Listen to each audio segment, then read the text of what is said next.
السلام عليكم ورحمة الله.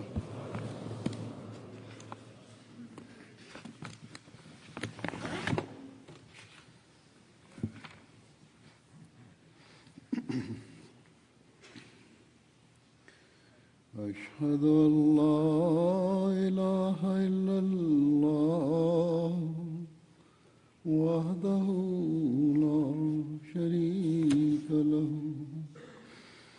وأشهد أن محمدًا عبده ورسوله أما بعد فأعوذ بالله من الشيطان الرجيم بسم الله الرحمن الرحيم الحمد لله رب العالمين الرحمن الرحيم مالك يوم الدين إياك نعبد وإياك نستعين اهدنا الصراط المستقيم صراط الذين أنعمت عليهم غير المغضوب عليهم ولا الضالين.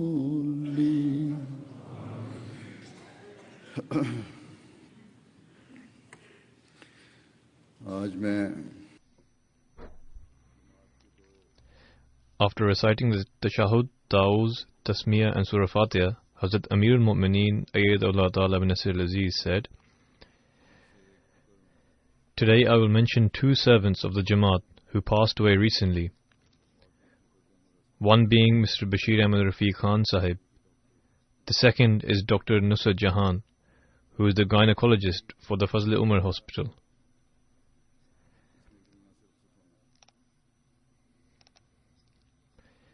Each person who has set foot on this earth must one day depart from here.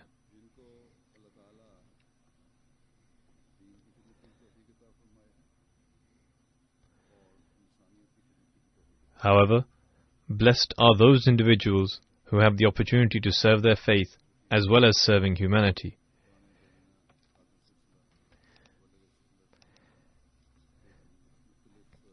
Bashir Rafiq Khan Sahib was a long-standing servant and missionary of the community. He was assigned to a number of posts in the community. He fulfilled all his responsibilities in the best manner, and on 11th of October 2016, he passed away in London at the age of 85. Inna lillahi wa inna ilayhi raji'un. Surely to Allah we belong, and to Him shall we return. He completed his BA, Bachelor of Arts, from the Punjab University, then completed his Shahid Jamia degree from Jamiat al-Mubashirin in 1958. He belonged to an old established Ahmadi family. His mother's name was Fatima Bibi, the eldest daughter of Hazrat Maulvi Muhammad Ilyas Khan Sahib, a companion of the Promised Messiah, peace be upon him.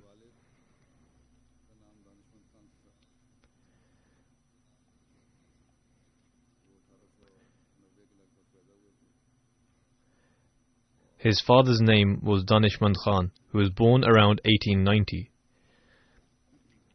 He was a man who received true revelations in dreams.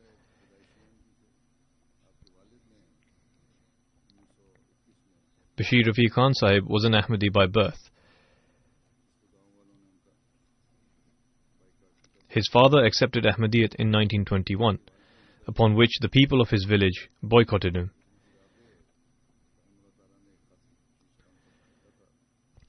With reference to his father, Hazrat Khalifatul Masih Rabi Rahimahullah once wrote to Bashir Khan Sahib stating, "Your letter always reminds me of your eminent father and draws my attention towards praying for him." There were no contradictions between his statements and his actions, and he was an embodiment of purity and honesty. These are the attributes which befit the dignity of an Ahmadi and a believer. He writes, I had a deep bond with him and would always express this through prayers. May God Almighty shower His intimate mercy upon him and enable his progeny to become his true heirs.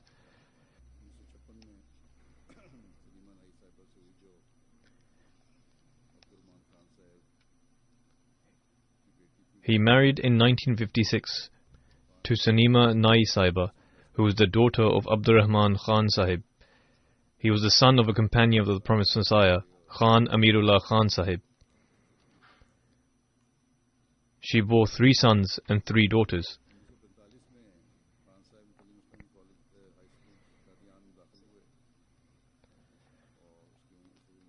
In 1945, Bashir Rafiq Khan Sahib was enrolled into Talimul Islam High School in Qadian at the age of 14.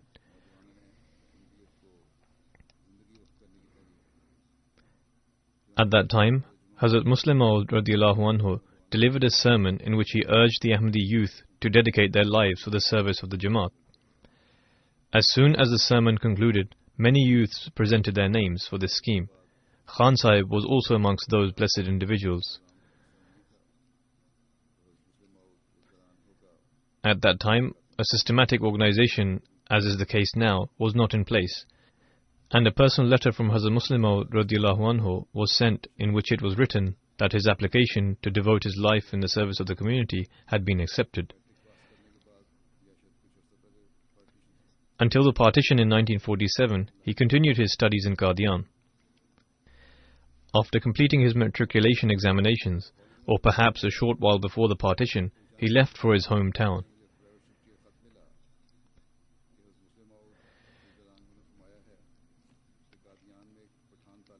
Having gained admission into college, one day he unexpectedly received a letter from the private secretary stating that Hazrat Muslim Maud radiallahu anhu has requested to inquire about a student of Pathan origin studying in Qadian who dedicated his life, but there was no mention of his name. As there was no record present in Rabwa, or was lost due to the partition, you must inquire as to the identity of that student in Qadian who was present in 1945 and dedicated his life for the service of the Jamaat. Coincidentally, the letter arrived at his house and he wrote back saying, I am that very student.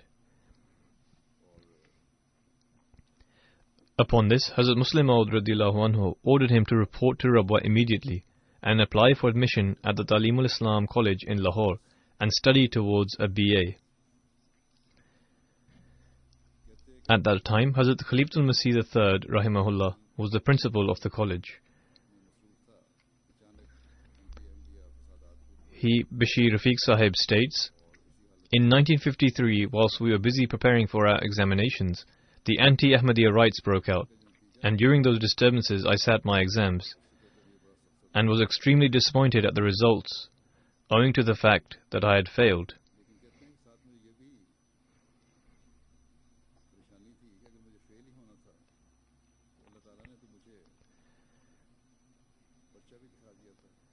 He continues by saying, I was also perturbed by the fact that if I was to fail, then why had God Almighty shown me the forthcoming paper before sitting the exam, and the very same paper had appeared? Also, that Hazrat Khalifatul Masih Sani Raziyallahu anhu had assured me with great conviction that I would pass. He states, at this point my faith began to waver. The results were published in the newspaper. I sat down and was deeply distraught. My father inquired as to why I was upset, to which I informed him of the reason. He said, do not worry, you can resit the examination.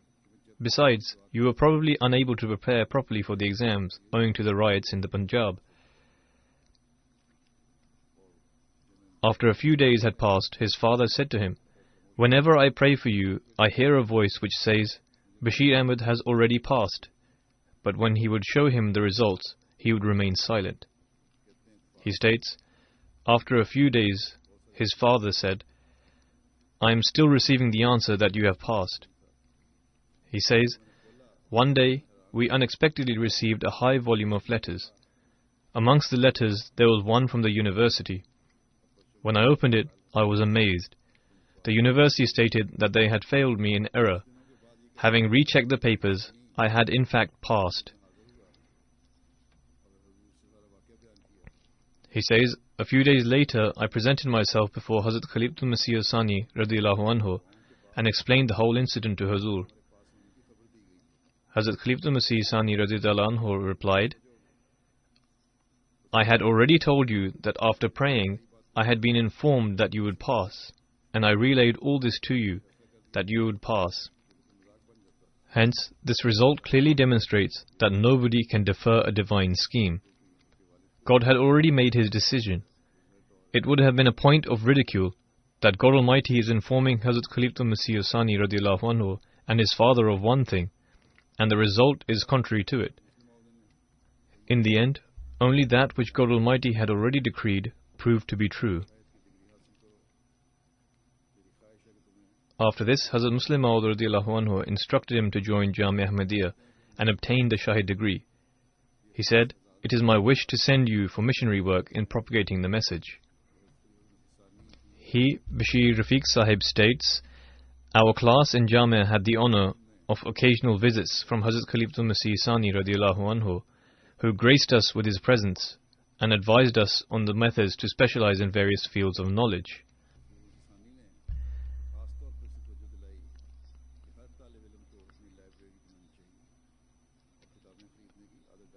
Hazrat Khalifatul Masih Sani radiyallahu anhu specially advised that every student should build his own library and should inculcate in themselves a habit of purchasing books. This is something that every Jamia student should adhere to. Today, throughout the world, there are various Jamiat, as well as numerous people who have dedicated their lives. They should build their own libraries.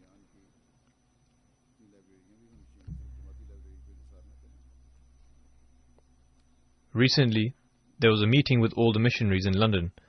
I informed them that every missionary should have a personal library and not solely rely on the official library of the Jamaat. He, Bashir Rafiq Sahib, says, when I completed my studies from Jamiatul Mubashirin and obtained my Shahid degree, I went to Wakalat-e-Tabshir, Office for Foreign Missions. Mr. Mirza Mubarak Ahmed Sahib was Wakil-e-Tabshir at that time. He took me to see Hazrat Khalifatul Masih Sani radiyallahu anhu, who said to send me to England.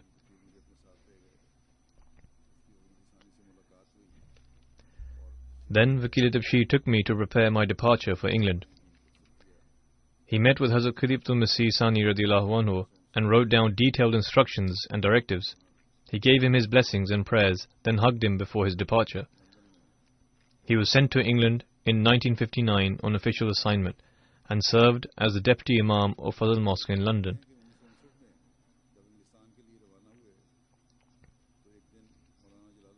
He says, when I departed for England in 1959, one day I went to meet Maulana Jalaluddin Shams Sahib and requested him for some advice.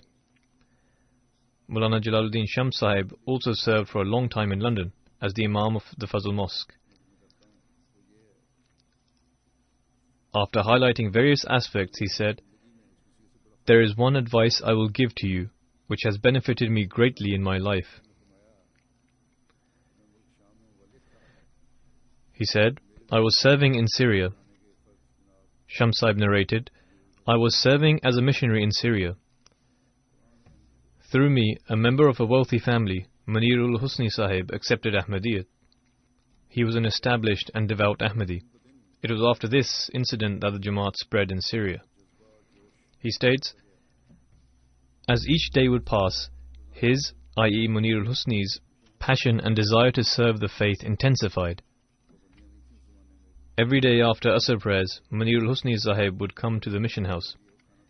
In those days there was a mission house in Syria as there was no restrictions. He would insist on cooking for me and would prepare the meals with great enthusiasm. Then in the evening we would eat together. One day when we sat down to eat, I said to Munirul Husni Sahib that there is too much salt in the curry today. Please avoid this in future. Munirul Husni Sahib remained quiet for a while, then said, Maulana Sahib, you are well aware that at home I have many servants to do my chores for me. He was quite a wealthy gentleman, to the extent that when I returned home in the evenings, a servant of mine opens my shoelaces. In my home, I have never had to make even a cup of tea for myself. If I come here to cook, I do so solely to gain the pleasure of God Almighty. Otherwise, what business do I have cooking curry? Therefore, if there is shortcoming in the masala mixture, please forgive me, as preparing food is not my job.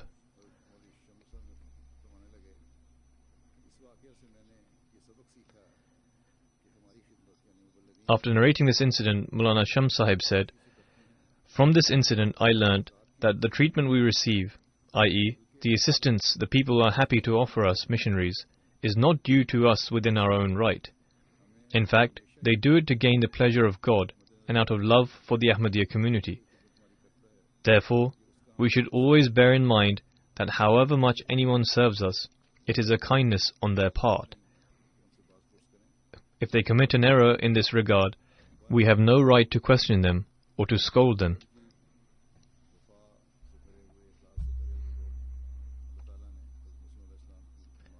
Nevertheless, from the very outset, and even up until now, there have been countless individuals bestowed to the community of the Prophet's Messiah, ingrained with unusual amounts of loyalty.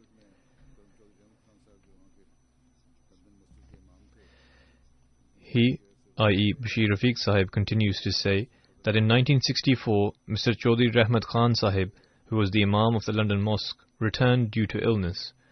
Consequently, he was appointed as the Imam of the London Mosque. In 1960, Bashir Rafiq Sahib launched a magazine in the English language called the Muslim Herald. Initially, it consisted of 10 pages. He was the editor and had to do everything else associated with it. Owing to the scheme launched by Hazrat Mirza Bashir Ahmed Sahib radiyallahu anhu, he started a fortnightly magazine in 1962 by the name The Ahmadiyya Periodical.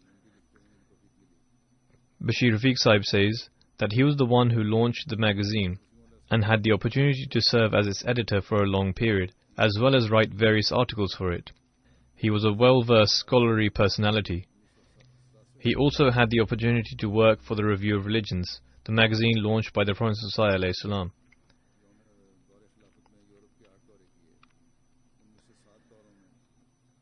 From 1967, throughout the period of his Khilafat, Hazrat Khalifatul Masih Salis Rahimahullah toured Europe 8 times. Maulana Bashir Rafiq Sahib accompanied him as part of his entourage on 7 occasions.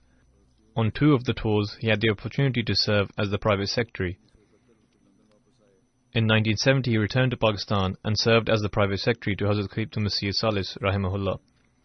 In 1971, he came back to London as the Imam of the London Mosque and continued with all his previous duties. In 1976, he served as the private secretary to Hazrat Khalifatul Masih Salis Rahimahullah on his tour to USA and Canada. In May of 1978, Hazrat Khalifatul Masih Salis Rahimahullah came to London for the International Conference of Jesus' Deliverance from the Cross.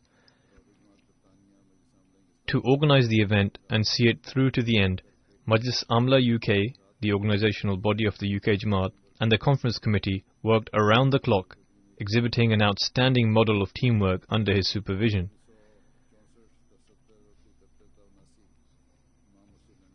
He served as Imam of the Fazl Mosque London from 1964 to 70 and from 1971 to 79.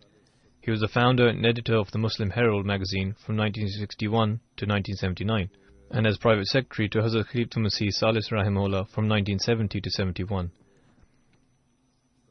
In November 1985, he served as Wakil-e-Diwan in Tehreek-e-Jadid until 1987, Wakil-e-Tasneef Rabwa from 1982 to 85, additional Wakil-e-Tafshir Rabwa from 1983 to 84, additional Wakil-e-Tasneef London from 1987 to 1997.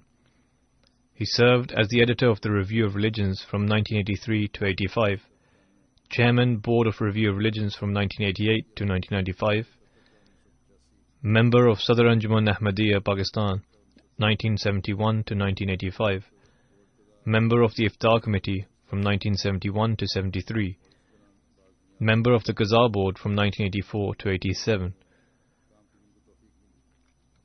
Similarly, he held official posts in external organizations. He was a member and vice president of the Rotary Club in Wandsworth. Then he was later appointed as the president of the Rotary Club. In 1968, he was officially invited by the President of Liberia, Mr. William Tubeman, as a special guest and was given the role as an honorary chief.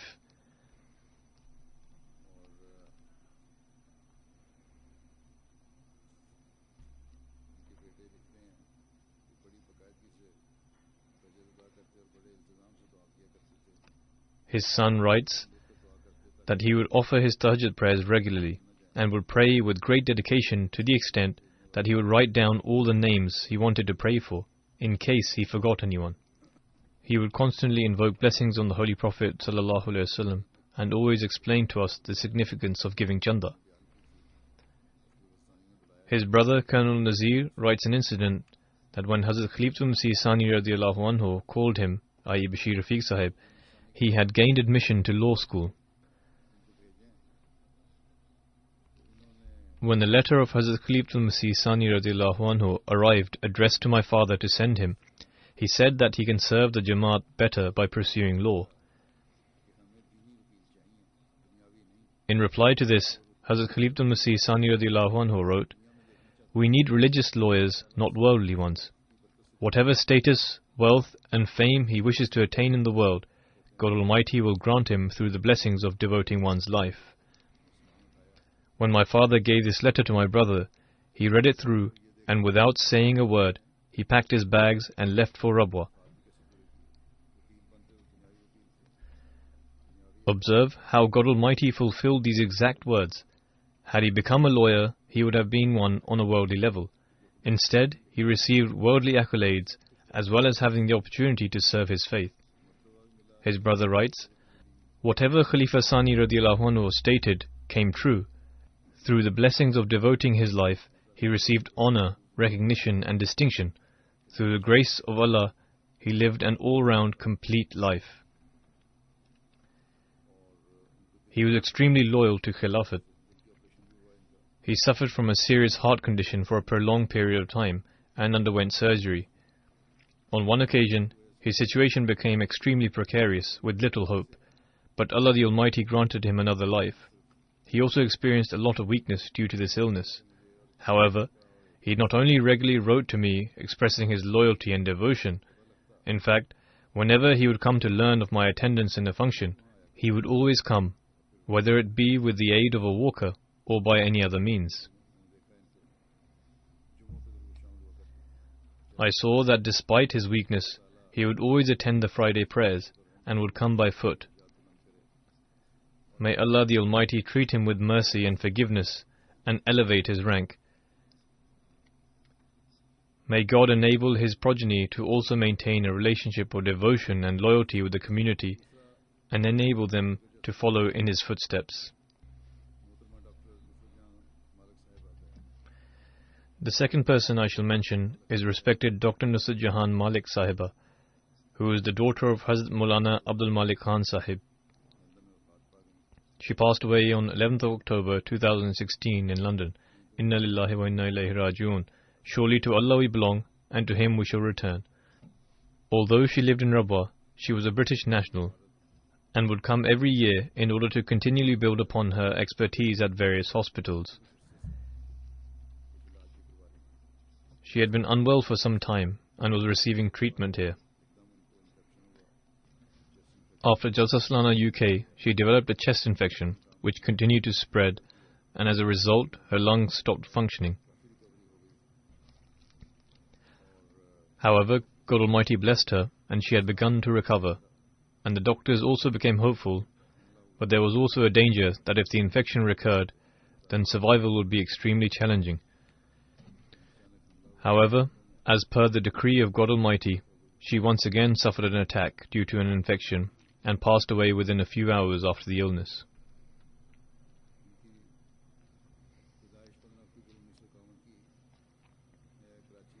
She was born on 15th of October 1951 in Karachi.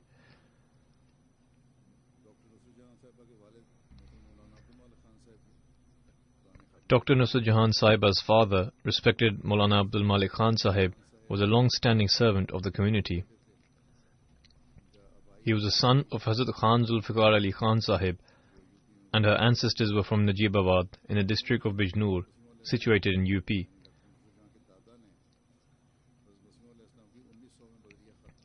Dr. Nusrat Jahan Sahiba's grandfather took Bayat, pledge of initiation, of the Promised Messiah in 1900 through a letter, and later in 1903 had the honor of meeting the Promised Messiah ﷺ in person.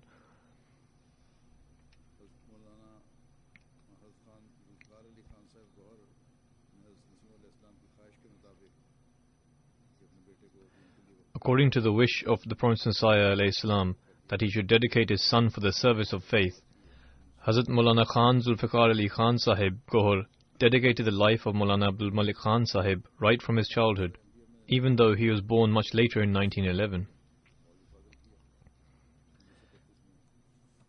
After entering Madrasa Ahmadiyya, Maulana Abdul Malik Khan Sahib did his Maulvi Fazl, i.e. religious scholar examination from the Punjab University in 1932. After this he found a very good employment, but Maulvi Abdul Malik Khan Sahib's father wrote to him saying that he did not educate him so he should pursue worldly affairs. Rather, there should be some who should pursue after their faith. Upon receiving the letter, Maulvi Abdul Malik Khan Sahib immediately handed in his resignation and returned to Qadian and started attending classes for the missionaries. It was this very passion of devotion and loyalty that was also to be found in Dr. Nusrat Jahan Sahiba. She completed her MBBS in Pakistan and then did her specialization in the UK. She could have gone anywhere and would have been able to earn hundreds of thousands of rupees, but she chose to settle in a small city of Rabwa in order to serve her faith and mankind. At the time, there was also a need in the hospital which she fulfilled, and then went on to spend her whole life offering her services with a spirit of selflessness, a service that was of a remarkable standard. Many people have expressed their sentiments to me, and it would be difficult to mention them all. However, I shall mention a few of them later on. She only has one daughter, Aisha Nudrat, who currently resides in the UK with a husband and 3 children.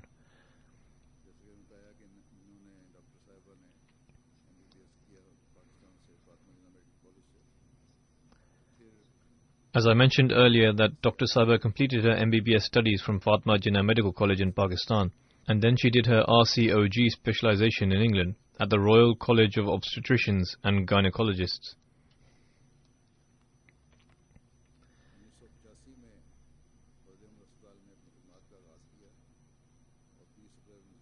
She formally began her services in 1985 at the Fazl-e-Umar Hospital, and from 20th of April 1985 until now, she continued to render her services.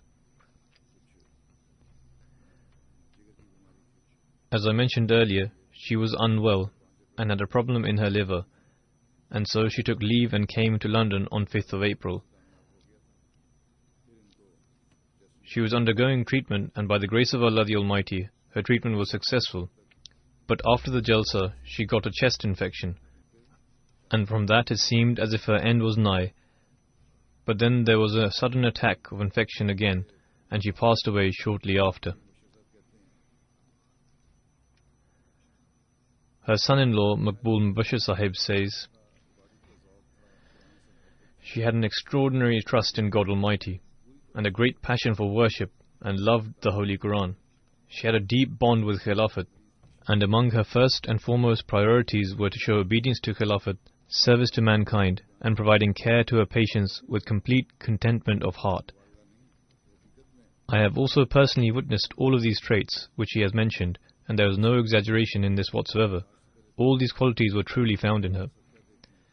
Before every surgery and treatment she would pray, and would daily give sadaqah, alms. She would request the elders in Rabwa to pray for the good health of her patients. She would pay from her own pocket to cover the treatment of those patients who were extremely poor, or get her close friends to cover the cost. She took painstaking care of Jamaat's money, and would always try to ensure that she spent as little money as possible, and so that not a single rupee of the Jamaat was wasted. He further states, I used to work in a private hospital in Lahore, and she would ask me from which company and the price at which I obtained such and such items. Similarly, in the case of medicines, she would ask the same. Thereafter, if she found it to be reasonable, she would purchase them for those companies at a lower price for Fazl Umar Hospital. She loved her parents dearly and also served them. Her mother was ill for quite some time, but despite this, she served her greatly. She fulfilled her other duties as well as serving her mother. She also bore her own illness in her final days with great strength. She spent almost 2 months in hospital during her last illness and would always ask for the tilawat, recitation of the Holy Quran, to be recited to her. Even at home, she would stress on tilawat. She would be extremely happy and would give out rewards and give prayers whenever she saw children doing anything good or saw them reciting the Quran.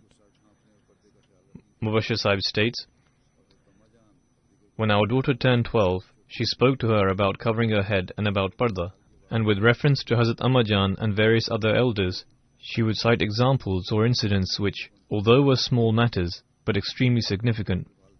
She too always adhered to parda. Thus, if parents and the elders continue to advise their children in this way, then the reluctance girls have in wearing the hijab, the head covering, would no longer remain. In fact, they would gain courage.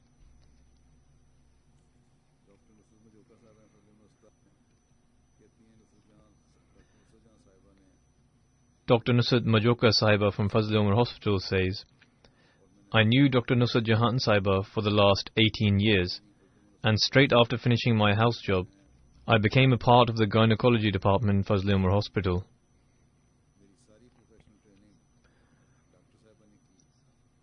All my professional training was completed by Dr. Sahiba. She was a highly competent teacher, and we were able to seek guidance from her in all aspects of life. She was very strong and a highly accomplished individual, and God Almighty had endowed her with extraordinary abilities. She was an obedient and sympathetic daughter, and also a compassionate mother. She was a disciplined teacher, and a very caring and consoling friend. She further adds, her whole life was full of sacrifices, and she gave precedence to the service of the Jamaat over her personal life. Her priorities were very different from that of an average person. She would say that she has 2 children. One is her daughter, and the other is her profession. She was always looking for ways to improve the gynecology department, and would be ever ready to take care of patients, particularly those who were serving the Jamaat and were not so well off. She would repeatedly phone them if any of their wives were unwell and inquire about their health. She was extremely loving to the members of her staff. If they ever had to work longer than usual due to a patient, she would arrange for food to be sent to them from her own home. She would always try and help them in times of difficulty. Everyone has written about her strong attachment with Khilafat, and this indeed was the reality. She had an extraordinary bond with Khilafat.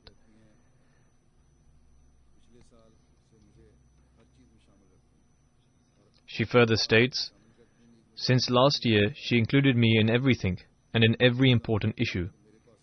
She even taught me the various surgical procedures in gynecology, and would say that she had very little time left. At the time, I never paid attention to what she meant by this, because she was very active. However, after her demise, I now realize that she had some insights of her illness.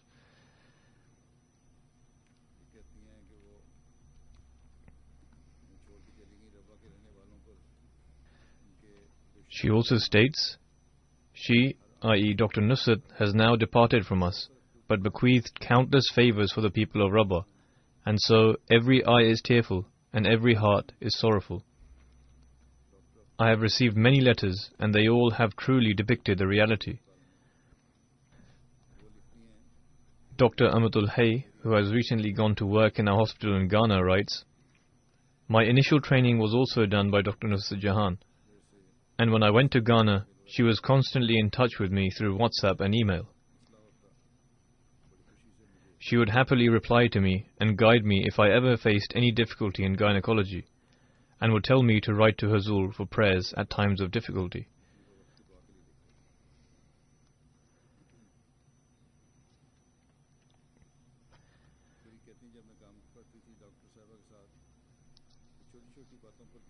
She further adds, when I used to work with Dr. Saiba, she would pay attention to even the smallest details. I remember that whenever she noticed that an extra light was left turned on, she would immediately turn it off so that Jamaat's money would not go to waste for no reason. She would also draw attention to married couples in keeping their marriage intact. She would say that blood relations can never break, but the relationship between a husband and a wife is one of love and affection, and if that no longer exists, then nothing is left. This is a very good advice she has given, and all couples should follow this. She further states, recently before her illness and before being admitted to hospital in London, she phoned me and said that a new gynecology theatre has been built, and I do not know whether I will be able to go and see it or not. She mentioned this to me as well. Or she said that it may take her a while before she returns. Therefore the Nazir-e-Allah should open it, and I have told him that the work of the Jamaat cannot be stopped because of any individual.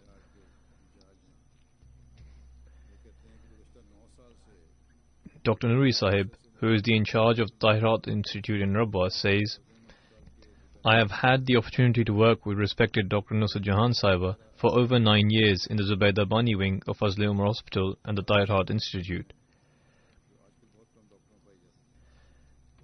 She had certain qualities which are found in very few doctors today. She was a very pious lady who was always engaged in supplication. She possessed high qualities, feared God Almighty, she prayed for her patients, and observed the parda by paying attention to the most minute details. She had a very broad knowledge of the Holy Quran and followed the example of the Holy Prophet ﷺ and the Promised Messiah, peace be upon him. She came to the UK for her education and after that visited various hospitals here in order to further her knowledge, but she always observed the parda, wearing a niqab, form of head covering, and wore the complete burqa, a long coat, and never had any kind of complex. She did all her work while observing parda. Therefore she is a model for those girls who give the excuse that they cannot work while in parda. He further states, she was an expert in her field and was aware of all the latest technical developments. She would work by widening her knowledge according to the latest techniques and practices. When at work, she never cared about the time and never took extra advantage from the facilities provided. She would sacrifice her holidays for the sake of critically ill patients and would work for 12 hours a day. He states, I remember that once she worked all night on a complicated case of delivery. She would take her time and inform the patients of all the possible options. Hence, patients had a lot of trust in her. She strictly followed all the rules and regulations and procedures, and she fulfilled her duty with great trust. During her time, people often would say that she was very strict, and they would also write to me. But if she was strict, then that was because of her adherence to the rules in place. However, she was very soft-hearted. Her generosity and sympathy was among her attributes. Dr. Nuri Sahib writes, a very elderly lady who was admitted to the Tahirat Institute has narrated an incident. She says that once Dr. Saiba finished work and was leaving home in her car. When she saw me on Aqsa Road near the hospital, she stopped the car and placed her hand on the back of my neck and inquired about my illness with great care and prescribed me medication and then left for her home. Her ability to express herself was excellent. Her father, Maulana Abdul Malik Khan Sahib, was also an outstanding orator. Fawzia Shamim Sahiba, who is the Sadr Lajna of Lahore, told Nuri Sahib that whenever she was invited to address the Lajna members of Lahore, her personality and speech would leave a deep impression on everyone present. The central theme of her speech would be Ahmadiyyat, Khilafat and the blessings of God Almighty, and when she spoke, one could see glimpses of her late father, Maulana Abdul Malik Khan Sahib. She had a relationship of great loyalty and devotion with Khilafat. During meetings, seminars, and even while on her rounds in the wards, she would speak about various instructions of the Khalifa. Her love for Khilafat was not just limited to her speech alone, but was evident in her practice also. She truly was a role model. Dr. Muhammad Ahmad Ashraf Sahib writes, God Almighty had gifted her with great wisdom and foresight. Sometimes she would delay the procedure while treating a patient, and later her decision would prove to be the right one. She had extremely good organization skills and had complete command over her department. She adhered to the rules and would firmly express her standpoint. It was her habit to fully investigate any issues and then draw lessons from them for future.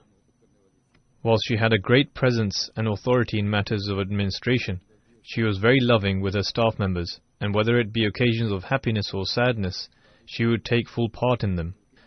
Her sympathy and passion was not just limited to relatives, neighbors, staff members in the hospital.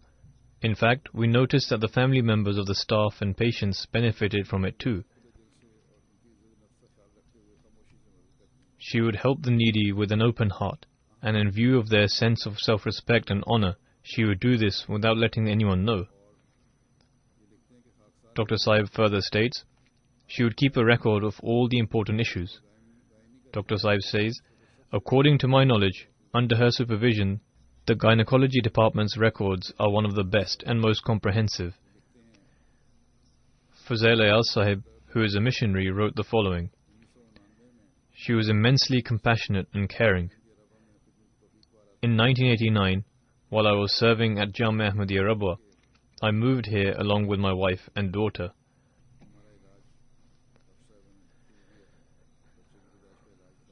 When the esteemed doctor started our medical treatment, it was regarding the birth of a child or some other issue.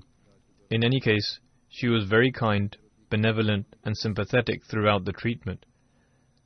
My wife, due to her being the wife of a life devotee missionary, as well as my children, always received exceptional kindness and love from her.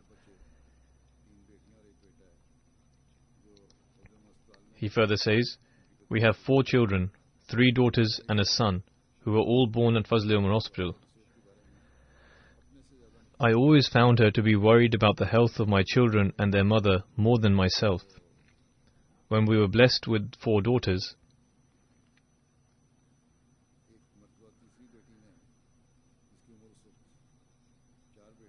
on one occasion the 3rd daughter, perhaps he has 4 daughters and a son. He says, once my 3rd daughter, who was only 4 years old at the time, went to her house and said to her, please get a brother for us as well. Upon hearing this, Dr. Saiba showed much affection to her and said, pray to Allah that He may grant you a brother. Later, when my wife was expecting again, she prayed herself, wrote to Hazrat Khalifatul Masih IV, and also used to request every visitor to pray for my wife. Eventually, Allah bestowed His grace, and when a son was born, she came to our house and took my daughter to the hospital and said, look, Allah the Almighty has granted you a brother. Then she dropped my wife home in her own car.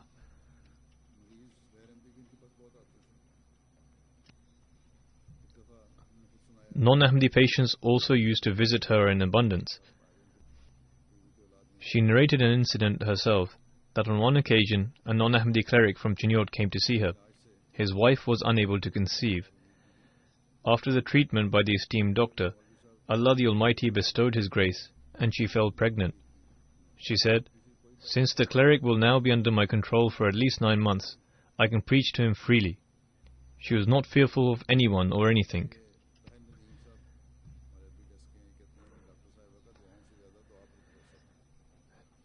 Tahir Nadeem Saab, who works in the Arabic desk, says that the esteemed doctor used to rely on prayers more than on medicine.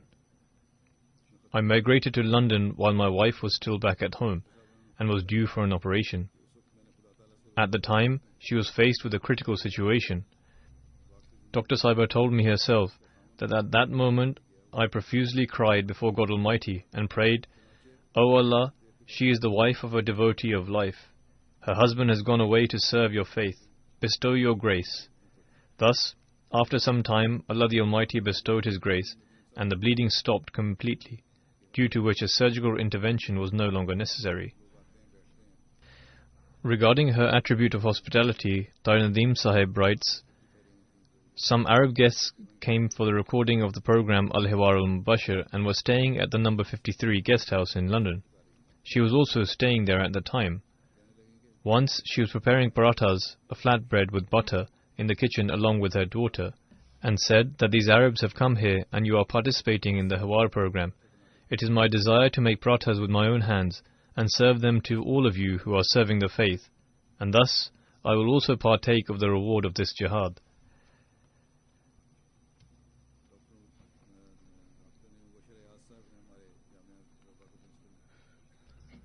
Not a doctor, rather, Mubashir Ayaz Sahib, who is the principal at our Jamia in Rabwa, writes about her being spirited and her parda that this esteemed doctor of ours, dressed in her niqab, adorned with the perfect form of parda, and will be seen marching like a soldier. She was a perfect role model for those women who consider parda to be an impediment. She used to work all day long and was very active,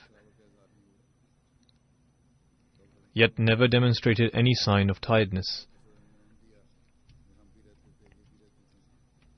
Dr. Sultan Mubashir Sahib says that we used to reside at the quarters of Sadr Anjuman Ahmadiyya, and so did she. In those days, the environment of Rabwa was such that we used to visit each other's houses without any hesitance. He, i.e. Dr. Sultan Mubashir Sahib, is the son of Dost Muhammad Shahid Sahib, who was a friend of Abdul Malik Khan Sahib. As Abdul Malik Khan Sahib did not have any sons there, Dost Muhammad Shahid Sahib instructed his son to regularly visit their house, inquire if they needed anything, and if so, for him to buy it from the shops, and to assist them in this regard. Due to this, there existed a frankness between them, and he used to visit their house often. He further says that later there was the professional acquaintance with her as a physician. I would often discuss things with her. We worked as colleagues at the hospital. Even if I performed the smallest of service for her, she demonstrated immense gratefulness, and after having thanked me countless times, she would give gifts, etc. to my children, my wife and myself.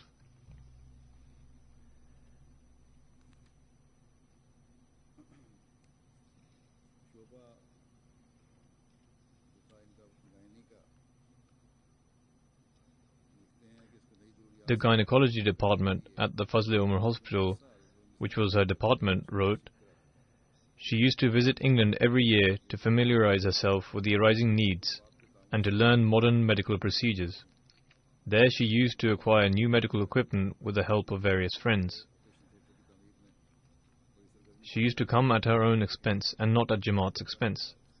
They further write, she recently took active part in the construction of the new Zubaydah Bani wing. However, she did not have the opportunity to work there. Nevertheless, may Allah the Almighty enable the present physicians to utilize it in the appropriate manner. They further write, in short, the department started to take its current shape from just one room. The gynecology department at Fazl-e-Umar Hospital used to consist of just one room. Now it has developed into a complete new wing. The competence, unceasing hard work and passion of Dr. Nusrat Jahan has played a great role in this. Jamila Sahiba, a member of her nursing staff, writes, we are deeply saddened at the demise of the esteemed doctor. She was a very competent and well-mannered physician. She very much cared for all of us. She used to love us like her own children and took great care of us. Whenever a poor patient visited her, she would reimburse the prescription fees and even provide the medication herself.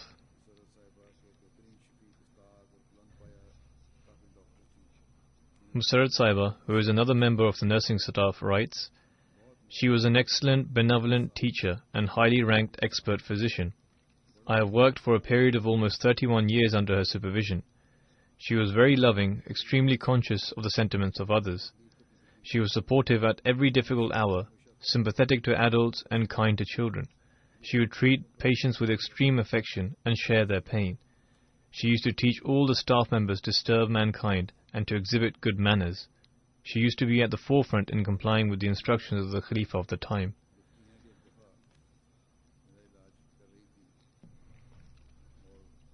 A patient of hers writes, "Once she was treating me, and due to my being a wife of a life devotee, she was working very diligently. An ultrasound scan was required, and she asked one of her assistants to accompany me for the scan. There was a lot of rush at that time. There was a chair on which a poor lady was sat. As the assistant was sent by the doctor, she tried to remove the lady from the chair so that I could occupy it.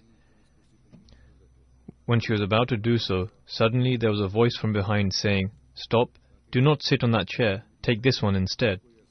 As we looked, we saw that the esteemed doctor was bringing a chair herself, so that the poor patient did not feel that she had been unduly removed, since patients are all equal. However, on the other hand, when she looked at the condition of the other patient, she felt that she should also be provided a place to sit down. Thus, she brought a chair herself and sat her patient on it.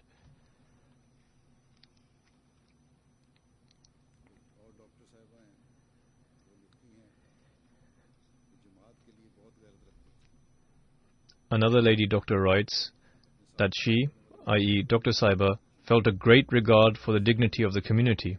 She had an unending dedication to Khilafat and used to encourage her colleagues to maintain a personal bond with the Khalifa and to write regularly seeking his prayers. She says that whenever she, i.e. Dr. Nusrat, wrote to the Khalifa requesting prayers for her own matters, she also used to include a prayer request for the rest of us.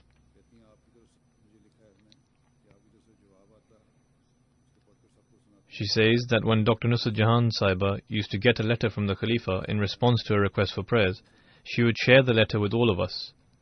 Her delight and joy would be evident in her eyes and in her manner of speaking.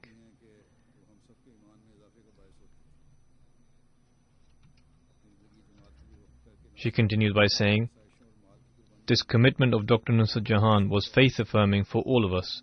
She made a great sacrifice of her worldly comforts and income by dedicating her life in the service of the community. Through her own example, she used to motivate all other doctors to dedicate their lives and serve the community. Working with her meant that one's faith was strengthened on a daily basis, and a desire to dedicate one's life in the service of the community was rekindled." From our press department, Abid Khan Sahib writes and narrates an example of her obedience and bond with Khilafat. Dr. Nusrat Jahan once said to him that if I hear the opinion of the Khalifa, even if it is not a directive but an opinion, I regard this as an order and try my best to act accordingly. This was the level of loyalty and obedience she demonstrated.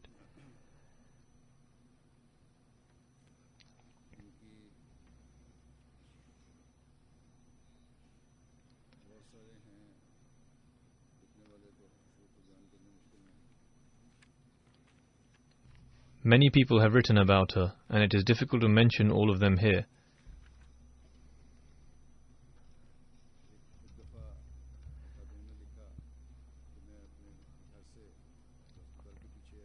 One lady writes, "Once I was going to the Lajna office from my home, which is situated behind the hospital. Dr. Nusrat Jahan was going somewhere else by a car. She inquired where I was going. I explained that I was going for voluntary community work in the Lajna office. At this, Dr. Nusrat Jahan asked the driver to drop me to the Lajna office first, since I was going for voluntary work in service of the community. She told me that she uses the car appointed by the Jamaat strictly for community work." Her daughter Nudrat Aisha Sahiba says, "My mother was a model mother and was a personification of love. She used to pray a lot for me and my children. Whenever I faced any difficulty, I used to ring my mum, and then all my worries were taken care of. With the grace of Allah, my difficulties were resolved, and my mother would say to me, 'Now prostrate before Allah in gratitude.' Despite all her time commitments, she invested time and energy in my upbringing and moral training.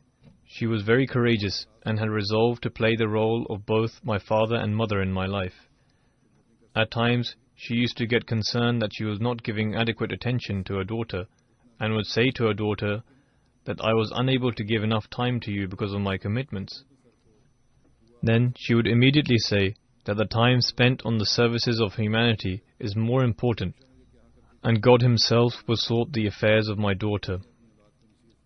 She would always say to me that your maternal grandfather advised his children about two things: to depend on Allah, and the second, to maintain a bond of dedication with Khilafat. I advise you to do the same. Always put your faith in Allah and maintain a strong bond of connection with Khilafat for both yourself and your children. Her daughter writes, Dr. Nusrat Jahan had a very strong bond of commitment and love with Khilafat. When she was taken ill and had to be placed on the ventilator, she would offer her prayers and read the Holy Quran on my mobile. Then she asked for a pen and paper and wrote, "Carry on writing regularly to the Khalifa for prayers." Her daughter says, I found my mum extremely committed and zealous in serving the community. My mother started her service at the Fazl-e-Umar Hospital with a small consultation room equipped only with a chair and a couch.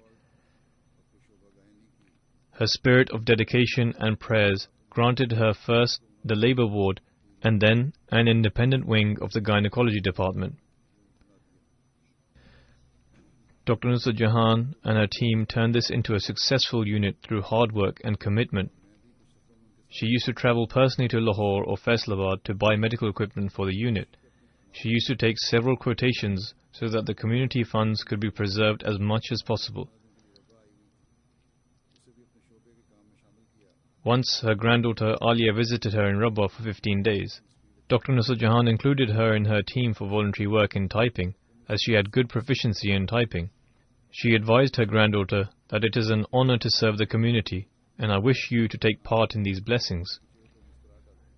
She was so dedicated in her work that a smile would brighten her face on hearing the name of her hospital.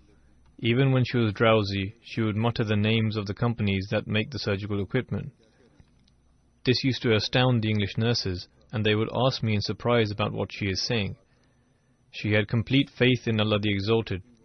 During her last severe illness, she was not able to speak for a few days.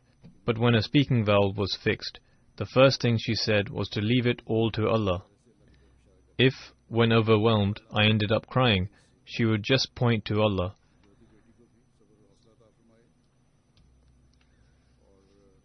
May Allah the Exalted give resolve and courage to her only daughter.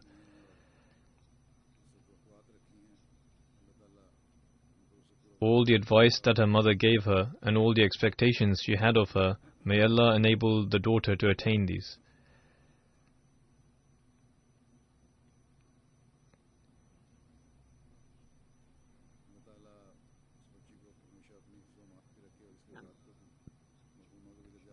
May Allah always keep her daughter and her children in His protection. May Allah the Exalted elevate her status. May Allah the Exalted grant the Fazl-e-Umar Hospital more doctors who are committed to serving humanity, who are loyal to their work, dedicated to the community and obedient to Khilafat.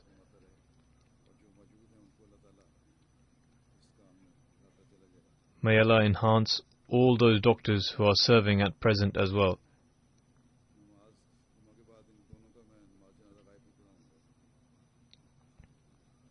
I will lead their funeral prayers in absentia after the Friday prayers.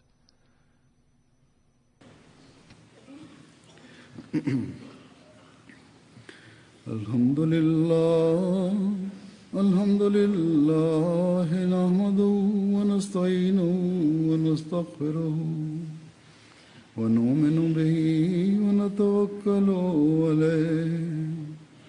ونعوذ بالله من شرور أنفسنا ومن سيئات أعمالنا من يهده الله فلا مضل له ومن يضلله فلا هادي له ونشهد أن لا إله إلا الله ونشهد أن محمدًا عبده ورسوله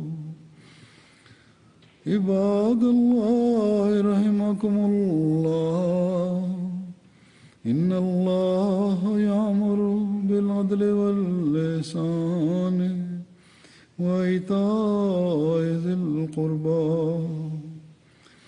وينهى عن الفحشاء والمنكر والبغي يعظكم لعلكم تذكرون اذكروا الله يذكركم وادعوه يستجب لكم ولذكر الله أكبر